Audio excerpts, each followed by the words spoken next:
사회 안전망이 있는데 어려운 사람들을 도와주지 못하는 이 사회 안전망이 무슨 소용일까? 이제 대한민국은 모든 사회 영역에서 포스트 코로나를 준비해야 됩니다.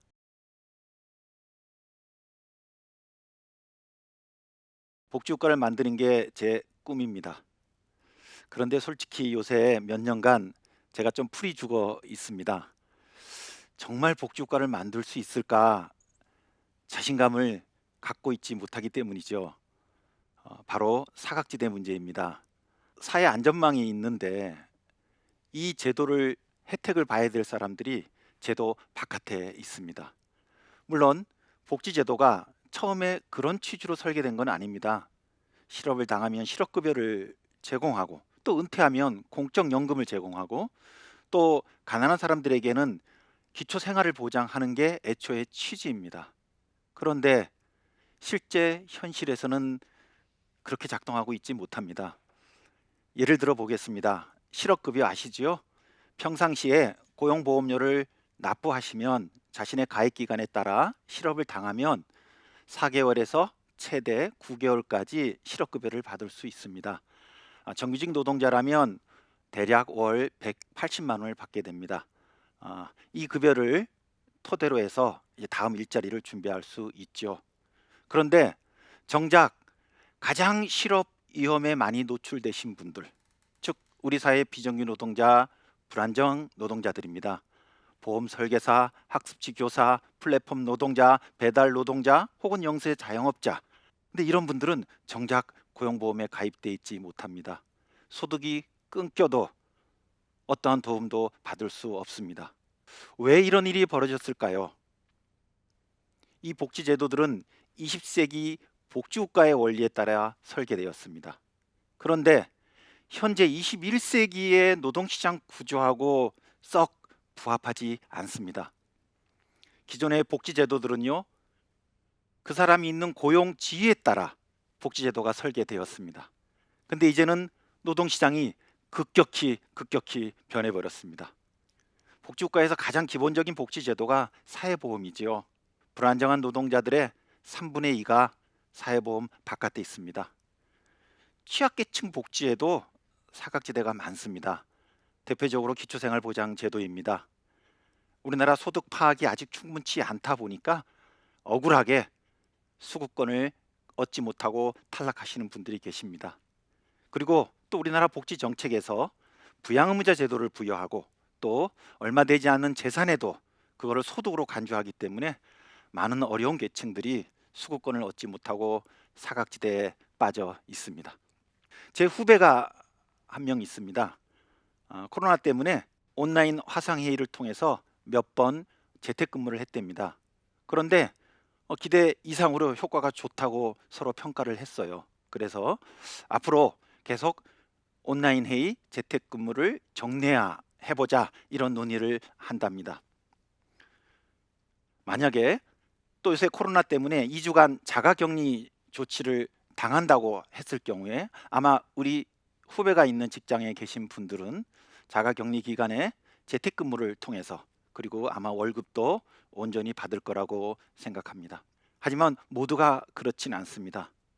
모두가 코로나의 위험에 처해 있고 2주간 자가격리 당할 수도 있습니다만은 일하는 걸 멈출 수 없는 사람들이 있습니다. 아이를 가르쳐야 수당을 받는 학습지 교사, 물건을 날라야 소득을 얻는 배달 노동자 등등 많은 사람들입니다. 가게 문을 열어야 되는 영세 자영업자들입니다.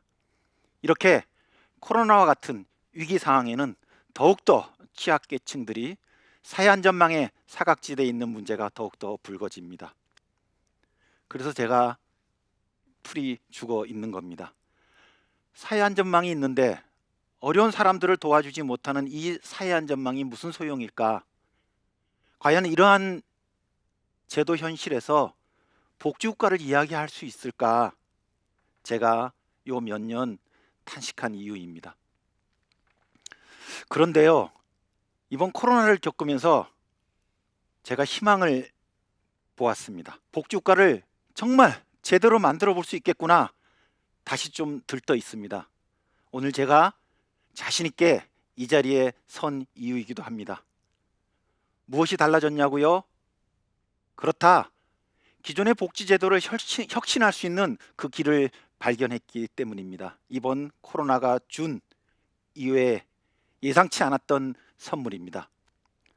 지난 봄 기억하시지요? 재난지원금 논란이 뜨거웠습니다. 처음에는 코로나로 고통을 받고 있는 분들을 선정해서 생활비를 지원해 주자는 취지로 논의를 시작했습니다. 그런데 그 대상자를 선별하기가 무척 어렵구나 라는 걸 알게 되었습니다. 바로 우리 정책의 대상을 선정할 수 있는 그 제도 인프라가 갖추어져 있지 않다는 걸 알게 된 겁니다. 사실 새로 알게 된 건 아닙니다. 그전부터 이 사각지대 문제, 제도의 미비 이 문제가 계속 문제 제기되었지만 우리 모두가 방치한 결과입니다. 그리고 코로나를 통해서 이 문제가 더욱더 폭발하게 된 거죠. 그래서 비로소 대안을 진정 있게 고민하기 시작했습니다. 그리고 새로운 주제를 얻게 되었습니다. 바로 전국민 고용보험제입니다. 지금은 고용보험에 많은 사각지대가 존재하는데 소득 활동을 하는 사람, 취업자라면 한 분도 사각지대에 남기지 말고 모두 다 고용보험에 포괄하자는 취지에서 앞에 전국민 고용보험이라고 붙였습니다. 그게 가능한가요? 경제활동 인구의 절반이 고용보험 바깥에 있는데 그게 어찌 가능한가요? 가능합니다. 그전의 고용보험은 기존의 전통적인 복지국가의 제도는 그 제도의 적용 여부를 따질 때 그 사람이 서 있는 노동시장의 지위, 고용 형태, 계약 형태에 주목합니다. 그래서 당신이 표준 모델의 노동자라면 제도 안으로 들어올 수 있고 그렇지 않으면 제도 밖으로 방치되는 거였죠. 이게 바로 오늘의 우리 복지제도가 안고 있는 사각지대 현실이고 사실 서구 복지국가도 비슷한 문제에 직면해 있습니다. 그런데 전국민 고용보험제에서의 핵심은요, 더 이상 고용, 계약 형태의 지위를 따지지 않습니다. 누구든 취업자라면 어디에선가 소득 활동을 하고 있다는 사실이 중요합니다. 소득 활동을 하고 있다면 소득을 근거로 바로 고용보험에 가입시키는 겁니다. 그러면 모든 취업자가 고용보험에 들어오게 됩니다. 고용보험만 그러할 이유가 없지요? 만약에 소득 기반으로 모든 제도가 재편된다면 국민연금, 건강보험 또 모두 다 소득 기반으로 사각지대를 없앨 수 있습니다. 제 예를 들어보겠습니다. 저는 프리랜서입니다. 그래서 고용보험에 가입돼 있지 못합니다. 고용보험 가입 대상이 아니거든요. 아마 오늘 제가 이 강의를 하면 강사비를 받게 될 겁니다. 제 강사비에서 3.3% 사업소득세를 원천 징수하고 나머지를 제 통장에 입금해 주실 겁니다. 그걸로 모든 과세 행정은 종료됩니다. 지금은. 하지만 전국민 고용보험에서는 달라집니다. 저에게 부여된 강의비료에서 사업소득세만 원천 징수하는 게 아니고 고용보험료, 국민연금, 건강보험료까지 원천 징수해서 납부하고 나머지 금액을 저에게 입금시켜 주실 겁니다. 무슨 의미입니까? 저는 오늘 강의를 하고 강의비를 받는 순간 실시간으로 고용보험의 보험료를 납부한 가입자가 됩니다. 제가 실업을 당하면 실업급여를 받게 될 겁니다. 저는 더 이상 사각지대에 놓이지 않게 됩니다. 이게 가능하냐고요? 그전에는 가능하지 않았습니다. 지금은 가능합니다. IT, 디지털 산업의 발전 결과이기 때문입니다. 이제는요, 우리 모두의 소득, 소비 활동의 모든 자료와 기록이 남습니다. 테크놀로지 발전의 결과입니다. 국세청은 우리의 모든 소득과 소비 행위의 자료를 확보할 수 있습니다. 노동자들은 이미 유리지갑입니다. 특수고용 노동자들도요, 원천 징수 당할 때 이미 사업주가 자료를 가지고 있습니다. 요즘 등장하는 복잡한 플랫폼 노동에서도요, 제가 수당을 받을 때 저와 관련된 수당과 소득 자료들은 그 플랫폼 기업에서 자료는 가지고 있습니다. 단지 그게 복지제도와 연결시키지 않았을 뿐입니다. 영세 자영업자요? 가능합니다. 우리나라는 세계적으로 최고의 신용카드 사용 국가입니다. 매출이 다 파악됩니다. 매출이 파악되면 그 매출을 기반으로 해서 지역별, 업종별 이윤율을 산정하면 이윤, 즉 자영업자의 이윤, 사업 소득이 도출될 수 있습니다.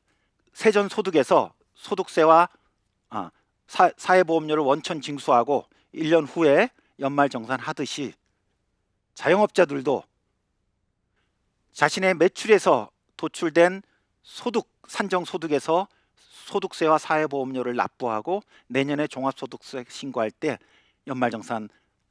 정산하면 되는 겁니다. 실시간 과세체계, 리얼타임 인포메이션 RTI라고 부릅니다. 소득이 발생하는 시점에 모든 정보가 다 과세 당국으로 넘어가고 그리고 세금과 사회보험료가 징수되게 됩니다. 이미 영국에서 시행하고 있습니다.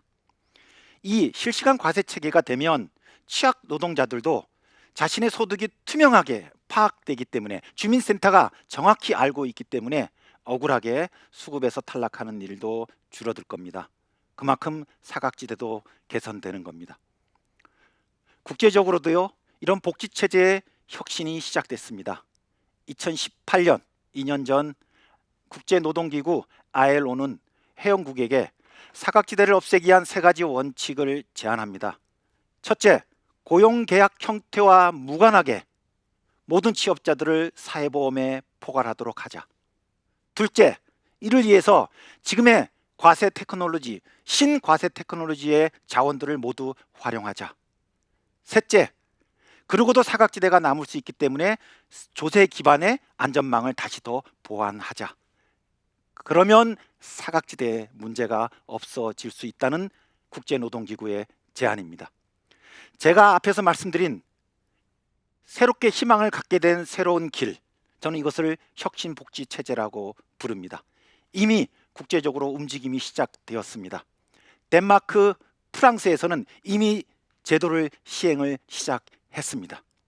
한국은 사각지대가 큰 나라입니다. 불안정한 노동자가 많습니다. 하지만 또 선진적인 과세 인프라 테크놀로지를 갖고 있는 나라입니다. 가능합니다. 우리가 의지만 가지고 있다면 소득 기반의 혁신 복지 체제가 가능합니다. 이제 대한민국은 모든 사회 영역에서 포스트 코로나를 준비해야 됩니다. 복지 영역도 그러합니다. 21세기 새로운 복지 국가가 만들어지길 바랍니다. 저는 그것은 소득 기반의 혁신 복지 체제라고 생각합니다. 사각지대 없는 복지 체제입니다. 20세기 전통적 복지 국가와 다른 새로운 모든 취업자에게 사회 안전망이 작동하는 복지 국가입니다. 제가 다시 희망을 가지고 들뜨게 된 이유입니다. 물론 아직은 희망입니다. 미래의 일입니다. 확언할 수 없지요. 하지만 꼭 그렇게 되기를 바랍니다. 저도 복지 시민단체 일원으로서 대한민국 시민으로서 힘껏 노력하겠습니다. 함께 사각지대 없는 혁신 복지 체제 꼭 만듭시다. 경청해 주셔서 고맙습니다.